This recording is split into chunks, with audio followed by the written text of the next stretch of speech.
Hello,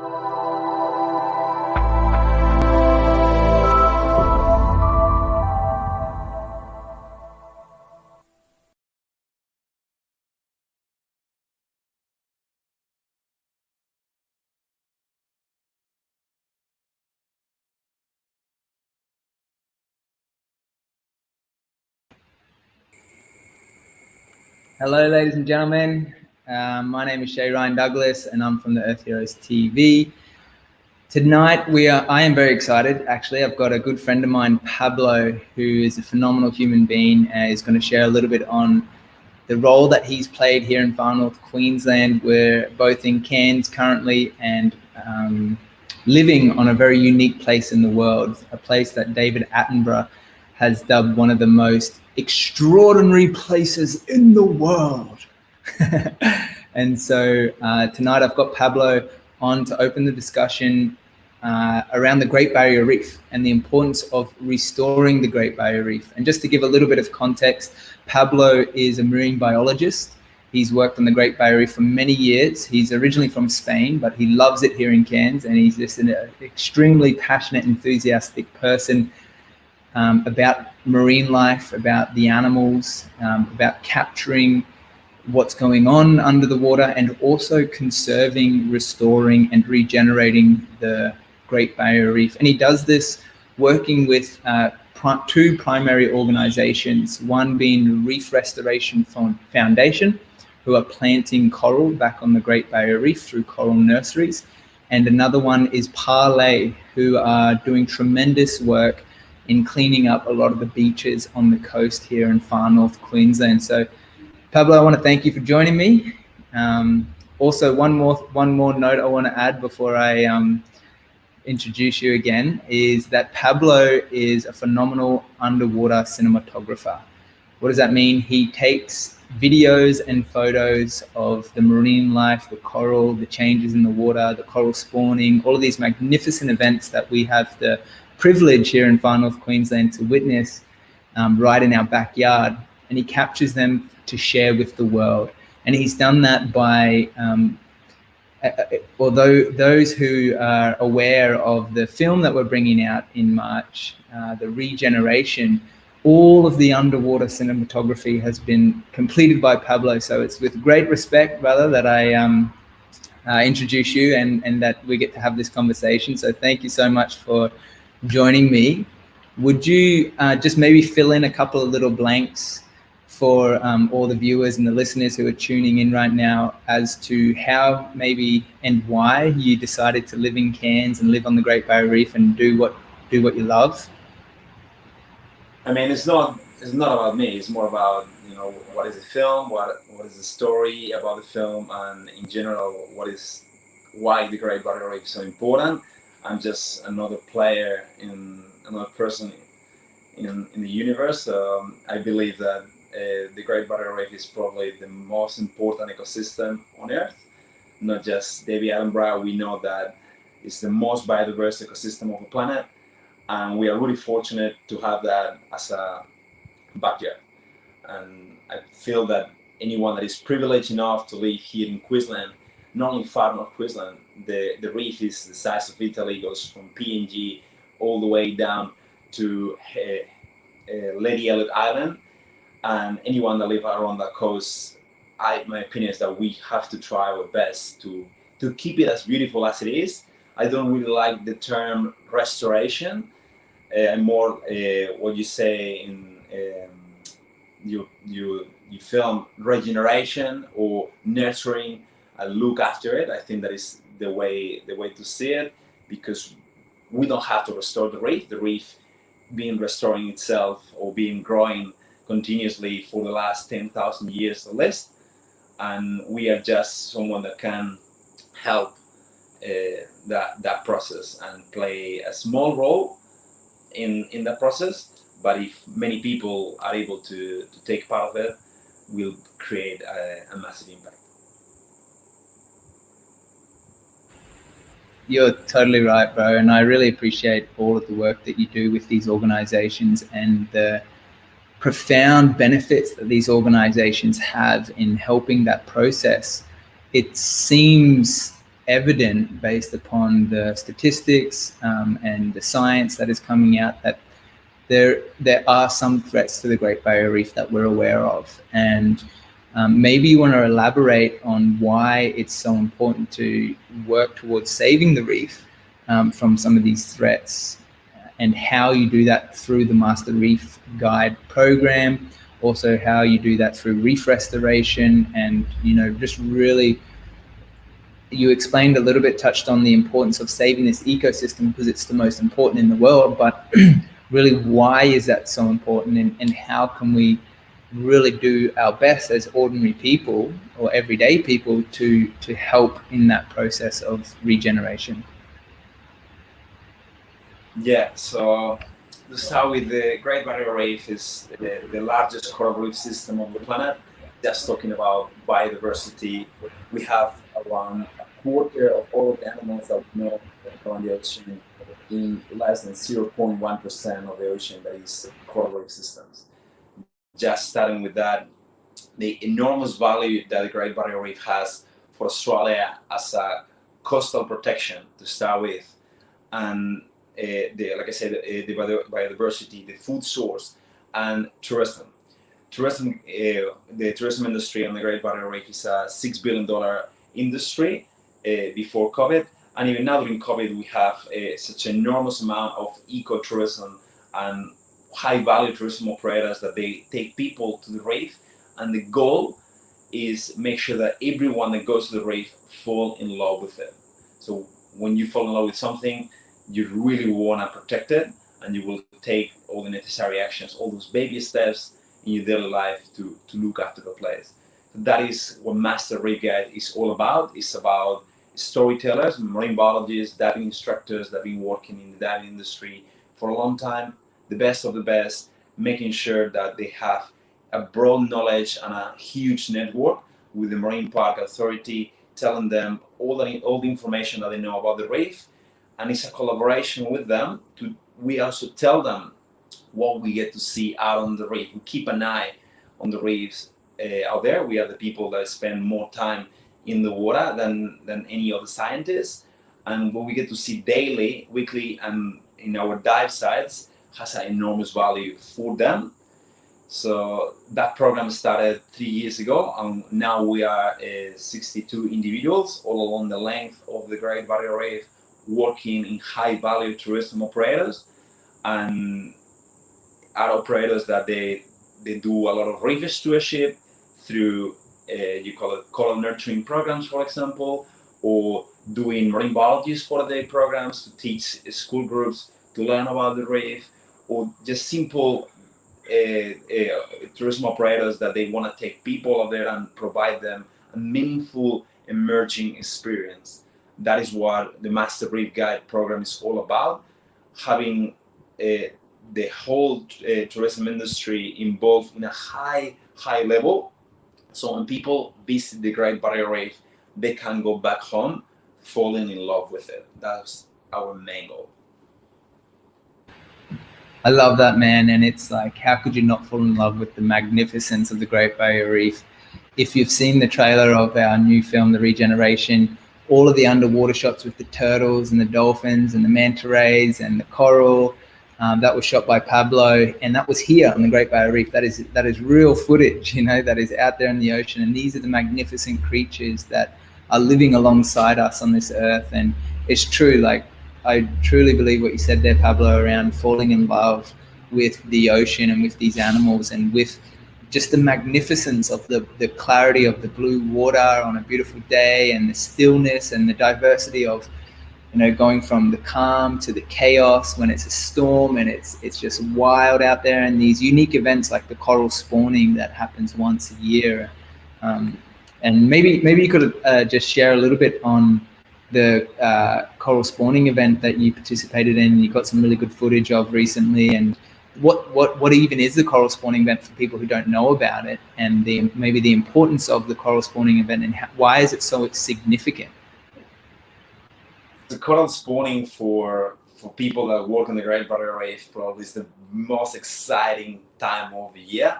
We get to see how the ecosystem that we are in love with get to synchronize in a few days after the first full moon of November or after the first full moon of December.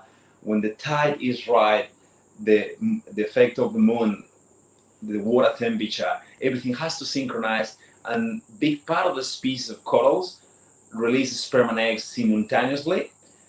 Those sperm and eggs float all the way up to the surface, looks like a magnificent underwater snow storm. And I had the pleasure to witness that over 8 times already.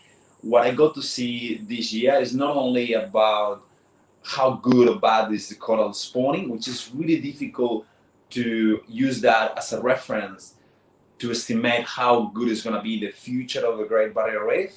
We never use that scientifically to estimate it. And it's also, you cannot tell if the coral spawning was good or bad, because maybe it was really good, but you didn't see it because at the time that happens, you were not underwater. Or maybe it was quite average, but because you were in the water in the best times when they were releasing the sperm and eggs, maybe you think that the spawning was magnificent.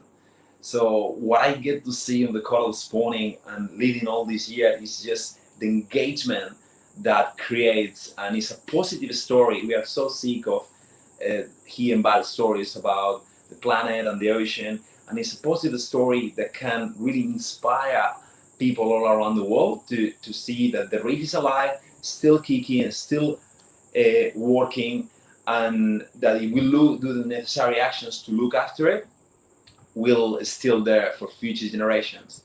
And also this year was extra cool because a lot of people, even with the difficulties of COVID restrictions and the downtime in the tourism industry, this year probably was one of the biggest engagements in the water, having people for all along the length of the Great Barrier Reef, so many divers, marine biologists, master reef guys, scientists, trying to get in the water to film the event, and the best, communicating amongst each other and with the media. So something that we've been working a lot during the last few years, and this year was awesome to see that great collaboration that I believe that is the key of conservation. Yeah, I totally agree with you, man. And I love how you shared. This is all about sharing the positive news. And that's what we don't hear enough of these days. So often we get bombarded with the doom and gloom and the fear and the sabotage of what's going on in the ocean. But the reality is it is still alive. There's still an abundance of marine life and coral species. And even going out to one of the local islands here, Fitzroy Island, I was just snorkeling off the coast and I seen sharks and stingrays and turtles and so much coral. And it's like, wow, this place truly is magnificent. And yeah, I really love how you guys now are really coming together to work together, particularly there are a lot of organizations now in far north Queensland who are looking to do their part for the reef and for the marine life. You know, there's so many, there's the GBR Legacy, there's the Marine Conservation Society, there's Reef Restoration, there's all of these, there's CAFNEC, as well as all the beach cleanup organizations. So many. There's so many, and Everyone. Yeah, that's right. They're all amazing, and they're all working together and supporting each other. And it's great to see this shift in our mindset and also in our focus as a community to restore and conserve and love the reef. So yeah, I really appreciate the work that you do, and also really appreciate all of these organizations. There are a lot of events coming up that people can participate in and be a part of, and that's one of the main intentions for this video and for this podcast. If you're listening in, and if you like it, I just want to invite you to like this video, leave us a comment if you didn't like it, maybe just share what you didn't like about it, and we can respond to the comments. And also share this with your friends, because there is a lot of hope for the future, and there are a lot of amazing people working towards a positive future, particularly for the Great Barrier Reef and here in far north Queensland, where Cairns has become this gateway to the Great Barrier Reef. It's become, over the last 30 years, a hub for people from all over the world to visit and go and see this unique, beautiful ecosystem just off the coast. But as Pablo expressed, it runs all the way down from the tip of Australia all the way down to southeast Queensland. And a really unique place which Pablo has quite a lot of experience in is this beautiful island of Lady Elliot Island. And maybe you could just give us a little brief explanation on why Lady Elliot Island could be such a catalyst and also kind of a blueprint for other islands to adopt this mentality around eco-retreat style, or shifting their focus to care for the environment, and how that has really changed over time on the island. So to start with, I would love to acknowledge that the Great Barrier Reef is enormous, gigantic, and every place that I have been blows my mind. I haven't been in any other place in the water and I've been like, this place is average. There always find something that I love, something that you can be interested. Doesn't matter if the coral cover is 80, 90%, or if it's 10 or 20%. It's still something unique in every location. So it's difficult to pinpoint which one is the best place on the Great Barrier Reef, because anytime that I go to a location, I think this place is the best one for such abundance of giant clams, for example, or this place is the best one in terms of corals, or this place is the best one in terms of sea turtles. So it's difficult to choose one location. But I really fell in love with Lady Elliot Island, not just for the beauty of the island, it's also what represents. We have a person that I admire a lot that is called Peter Gash, that is the custodian of the island. 15 years ago, he decided to take the island, the leash of the island, and him, his wife, and his family put endless time and effort to look after the island. And what he says really well, and every time when I hear the first time, is I have goosebumps. For him, it's not about making a fortune; it's about making a difference. And it's what he done with this island, is investing a lot in renewable energies. The island right now runs 100% in solar, and is the best location in the entire east coast of Australia to swim with manta rays. During winter, we get to see whales, dolphins, a lot of turtles, really healthy coral cover. But years ago, it wasn't like that. That island was mined for guano, and there was not one single plant over there. And right now, big part of what they get to the tourism with the island goes towards the revegetation of the island. That brings a lot of seabirds. It's the second biggest aggregation of seabirds on the entire Great Barrier Reef. Rhine Island is the first one. Lady Elliot Island is the second one. And it's just so inspiring to go to the island, have a fantastic holidays when the people go there, and have a really minimum impact when you do so. So you don't have to, choose your holidays and think that for that you have to create a big impact. You know that when you go there, big part of what you are contributing to the island goes straight away into the vegetation of the animals, and just keep improving that high value tourism operator. And at the same time, I really like that, see them that they are fully booked. Now during COVID, the tourism industry is obviously in lower capacity than usual. Normally, especially Kansas, we have 70% of international tourists, guests from all around the world. Hopefully, they will be able to come back here in the near future. At the moment, we have locals, which is awesome to see locals reconnecting with the backyard, but it's not the same in Kansas like it was a couple of years ago. But Lady Elliot Island still have fully booked. Why? They really invested the time and effort in ecotourism to give to the reef as much as they take, and the reef paid off. At the end, people really choose to come back over and over. I cannot wait to come back to the island again. If you haven't been there before and you hear me, I will encourage you to go there. The interpretation of the guides over there, the experience on the island from the moment that you fly there or you fly back with a small plane, and they tell you all along the east coast of South Queensland to the time that you arrive on the island is magnificent. And that is great for the rest of all the companies, because they see how awesome Lady Elliot is and how well it's doing. So they can get also inspired to be as good as them and try to do all those eco initiatives to have the level of tourism, ecotourism, to a really high standard for the future guests. So yeah. Sorry, I can talk about Lady Elliot forever. Yeah, no, thanks, man. That's awesome.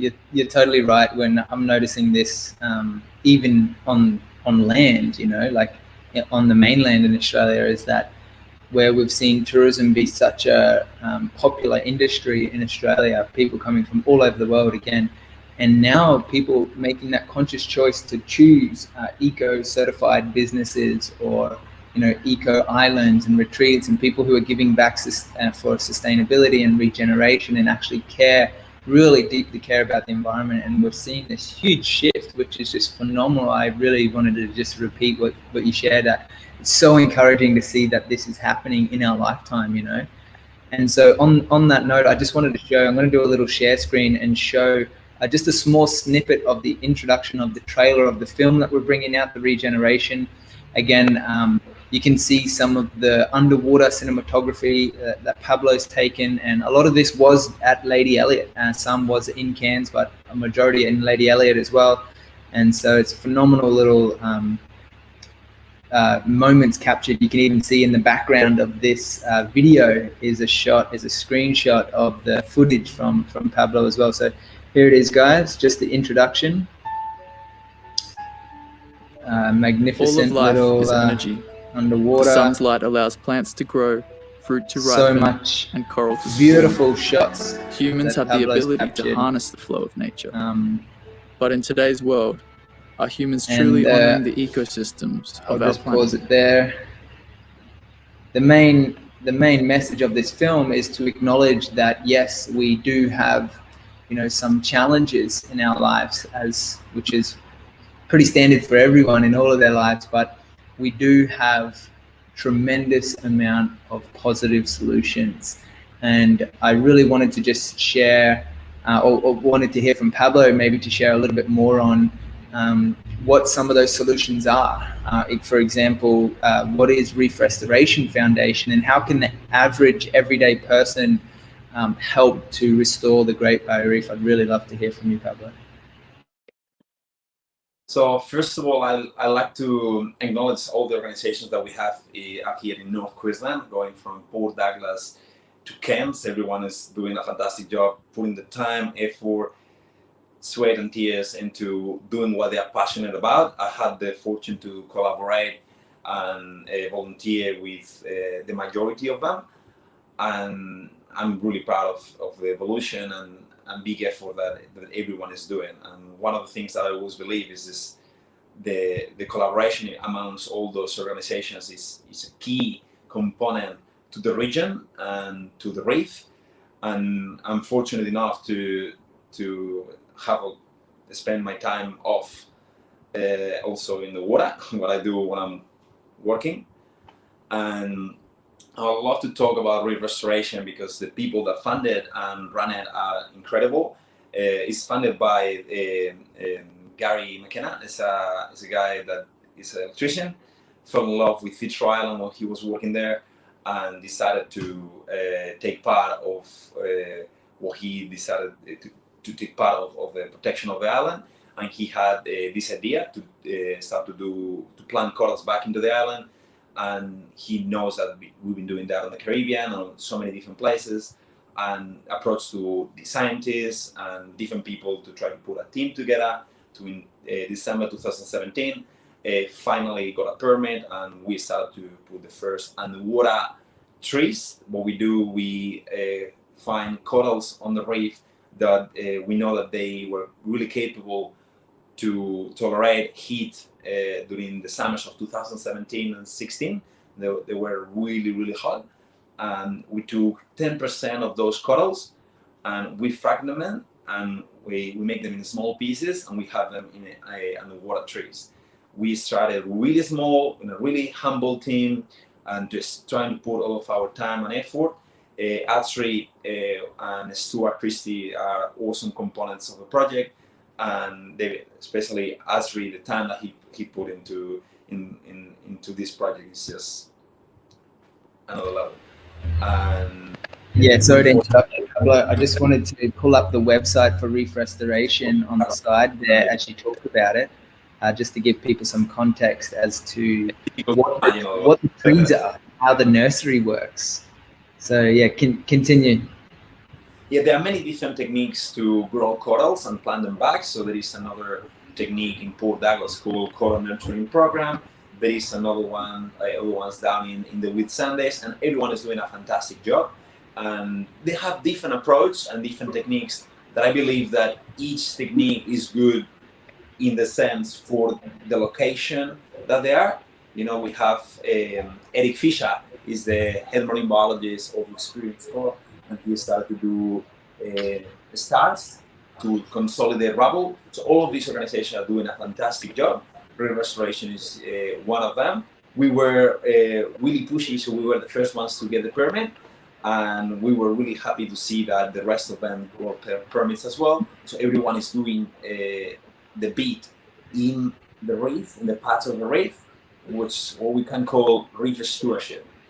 We are not going to be able to grow the entire Great Barrier Reef. It's not such a thing. It's the size of Italy, but we are able humbly to not only take part into growing corals along the reef and improving or helping the natural improvement of the reef.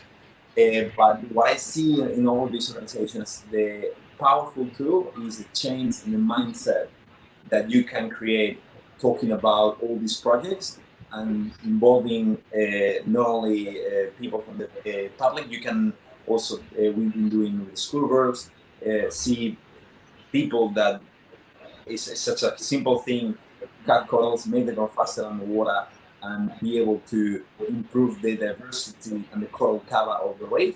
And when someone get to plant a coral, is, you know, when you get to plant a tree, you love it. It's something that you contribute to planet Earth or to planet Ocean in this case, and you just wanted to see it grow, get big, and become such a beautiful individual. And okay, it's only one coral, the same that can be only one, I don't know, one turtle you can save to put on the reef, but it's just that symbol that people really get attached to, and they can think, oh, I really want to reduce my carbon emissions, or I'm going to stop to eat seafood, or I'm going to start to eat more plant-based diet because I know that has a good outcome for the reef. And it's difficult to talk about the bigger picture, but if you just talk about those corals that they planted, it's easier for them to break it down and focus in that small thing.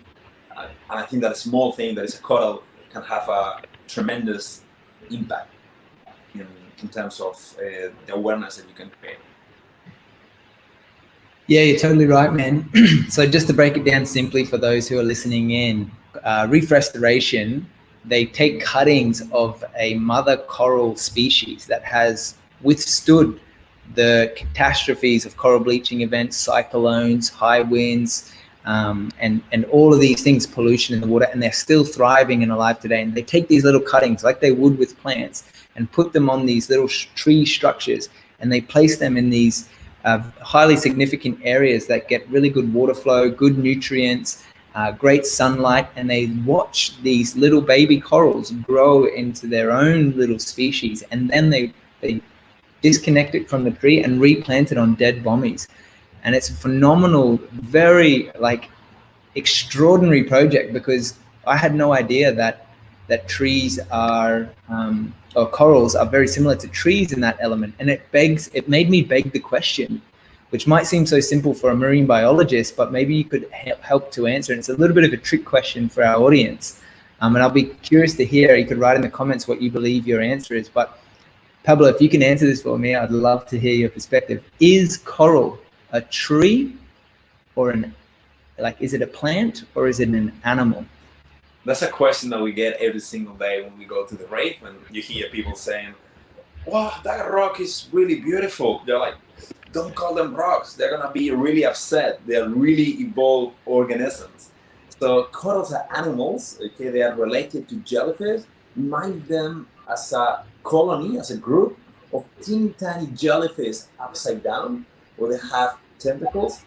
The animal itself can live with a plant in the tissue. On the top of them, there is a symbiotic plant called Fusentelli algae. I spent my whole marine biology degree to learn that name. This is a plant that gives color and also a big part of the nutrients to the coral. And on the top of that, corals are also creating a skeleton of calcium and carbonate. That's the reason that some of them look like rocks. And they create these massive barriers that stop the effect of waves and even protect us from cyclones because they grow on the top of each other.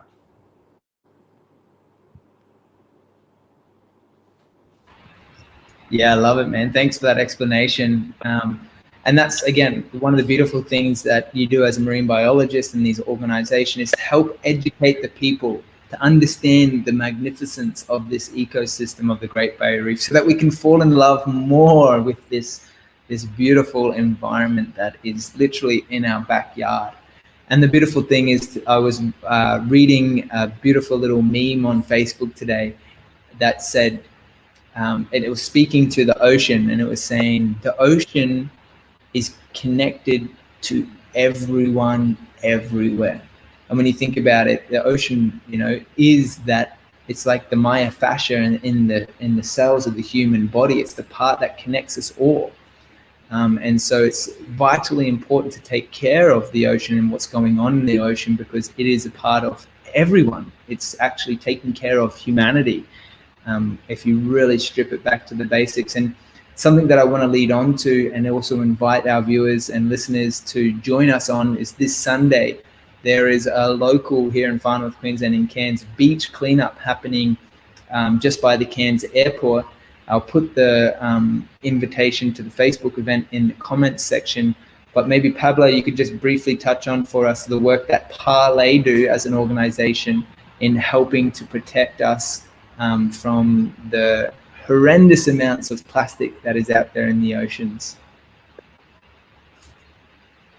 And so talk about Parlay, we can be talking here for a long time due to Parlay is a global organization. The headquarters are based in New York, and we operate right now in 30 different countries. One of them is Australia. We are really active here, and the headquarters of Parlay Australia are here in Cairns, are run by our CEO, Christian Miller, incredible underwater videographer and ocean conservationist, and Maren as well. And we have another two core crew, Matt and Angie, that are the coordinators. I do work for Parlay in a casually basis. I don't work for them full time, but definitely I'm a full-time volunteer. And I mean, like I said, we can talk about Parlay a lot. Parlay, the most important thing to know about is that we operate on a global scale, and we really target the problem through partnerships. And our goal, and we've been succeeding on it, is to change industries. For example, in terms of the clothes industry, Adidas is one of our major sponsors, and Adidas changed the clothing to the point that we created a new material called plastic ocean. So what we do, we use the plastic that we collect in beach cleanups. We are able to transform that plastic into raw materials to create shoes, t-shirts, pants, you name it. And Adidas is able to be able to sell those products, and with the resources that we get through it, we're able to clean more again. So at the end, do good things for the environment and clean the ocean is sustainable, and we can do it through a company like Adidas that you choose them as heroes, but now we have other companies like Nike, for example, that they want to do the same than them. So in that sense, we changed the whole cloth industry to see that many other materials and many other companies are trying to do the same now. Billabongs or Red Cool, and they create backpacks pants, shoes, and things. And if you think that 5 years ago when we started, that rubbish can end up being your clothes, you will be like, no way, I'm not a hippie, or that's not going to happen. And now we have, the best sport players of the planet, like Cristiano Ronaldo, or people that play rugby, All Blacks in New Zealand, wearing those symbols, which we know that is not the ultimate solution to plastic, but it's a step forward, and is a way to inspire people, and also a point to start a conversation. We provide reusable bottles, still reusable bottles in our cleanups as well, and the shirts, so people, not because people can go around and have the palette branding. It's more about having a conversation with the people around you, and that's what parlay means. We know the solutions. A lot of people know the solutions towards plastic pollution, and the way to tackle and the way to approach to them. We need to get together. We need as much people as we can, all the industries involved, to be able to solve the problem. And that would mean what parlay means. Parlay is a conversation amongst different organizations and different entities to be able to fix the problem. This year we're gonna have a lot of cool things happening. I cannot reveal all the secrets, but Parlay is really big in education and in research. We partner with, you can see a humpback whale over there. So Christian does expeditions with snotbolt, so we are able to understand the genetic of humpback whales in different places of the world, using drones and having a really innovative technology to have minimum impact in the research of these animals. And it's just one of the things that we are involved. We are involved in so many things. In Australia, because we are based in Queensland, our heart is really put up north in Cape York, and it's one of the most polluted areas of the entire country. And we've been up there several times removing tons. We are talking about tons of rubbish per kilometer. And as much as when you get out there, it's overwhelming to see it, we are really fortunate to have such an awesome bunch of volunteers that I don't know where they get the energy from, but just showing up so many times and so many cleanups all around the year, coming for weeks to do cleanups with us. So we are really, really fortunate to have them, and we are really grateful to have people like that in Cairns. And not only about reef restoration or parlays, the most important thing of these two organizations, I believe, are the volunteers, are the people that show up every week and they want to spend the time off looking after planting a coral or doing a beach cleanup. In this case, we always try to make it really, really fun. You have to have fun. You can do good things for the environment, but if you have fun doing it, it's even better.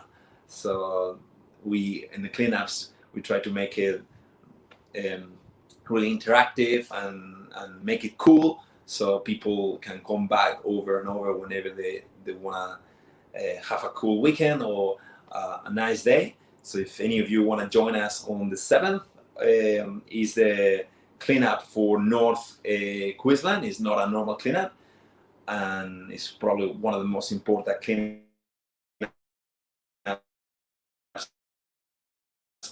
up here of the year. And we are expecting to have a really big numbers. So in the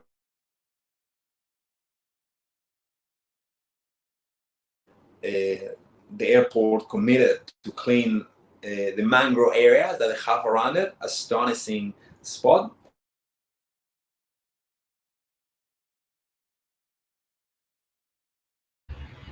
Looks like we've got some technical difficulties with Pablo's screen at the moment. We are here in the tropics and the winds are at high velocity.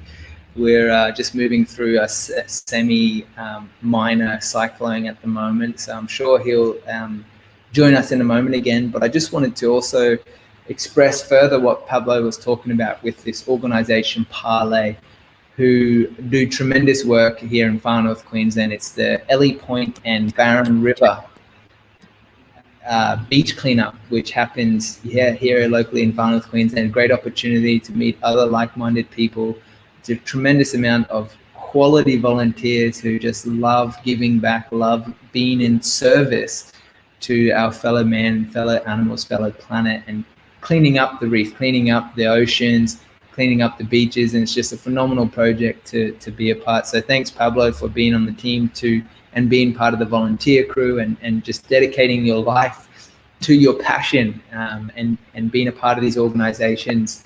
If you guys know Pablo, like I do, you'll know he's a phenomenal man, and he's doing great things. But as he said as well, this is all about the volunteers. This is about us coming together in community as a organized collective group of people to do our part, to contribute, to give back, to, again, be of service, because we are so interconnected. And at a time where we're starting to wake up and realize the interconnectivity of all of life in all of its beautiful expressions through the ocean and through the earth and through the beaches, through humanity at this moment. It's a remarkable awakening process to go through, because then we can actually look through the lens of love for the Great Barrier Reef, or love for these animals, love for this environment, love for our fellow humans. And it's when we have that shift in perspective of the lens of that we see the world, because we all know that the way that I see you is the way that I also actually see myself. So instead of living in this frustrated, angry, upset, hopeless, horrendous nightmare that we can often find ourselves fall into the trap of, we can shift our perspective by being grateful for what we do have and what we can do, and that is to live and give back. And I just want to thank you, Pablo, as well as thanks Jesse, who's been tuning in. I just want to acknowledge you. Thanks for jumping on there and commenting. And if you guys did like this video, and you want to join us on some of the upcoming events, just look through the comments section. We've got the beach cleanup on Sunday. We've got the premiere screening in Cairns on the 18th of March. We've got so many more exciting events. If you want to volunteer, just jump onto the Reef Restoration Foundation website. Maybe you could buy a tree and watch the coral grow yourself. Is there any last words you'd like to share, Pablo, before we close out? I would love to acknowledge you to start with, because you probably are one of the persons that I know that they are the best into putting people together, and you did really well with this documentary. And I cannot wait to, I've seen it, and I've seen part of it, but I cannot wait for the rest of the people to actually have official screening, and even myself to see the parts that I haven't seen, because what you and Tom managed to do with this is bring a lot of people together and make a lot of people realize how many individuals, awesome individuals out there that really every single day are doing good things for the environment. I'm no one, I'm just a person that likes the reef, but there's so many people out there, not only Pablo and the people that work in reef restoration, like all the organizations. And for Earth Heroes, what you want is just, we don't need a bunch of people doing the right thing and be perfect, which is impossible to be. We just need everyone trying to do the best, and I think that is what you're gonna be able to achieve with this documentary that you and Tom made. People realize that doing good things for the environment is cool, it's fun, and it's rewarding. And we don't do it for ourselves. We do it because we meet a lot of cool people, and it's really rewarding to get out there, get hands dirty, get the job done, and at the end of the day, or at the end of the month, or at the end of a few years, see the massive impact that with the small, teeny, tiny actions, day by day, we manage to create. And yeah, I cannot wait to see the documentary on the 18th of March.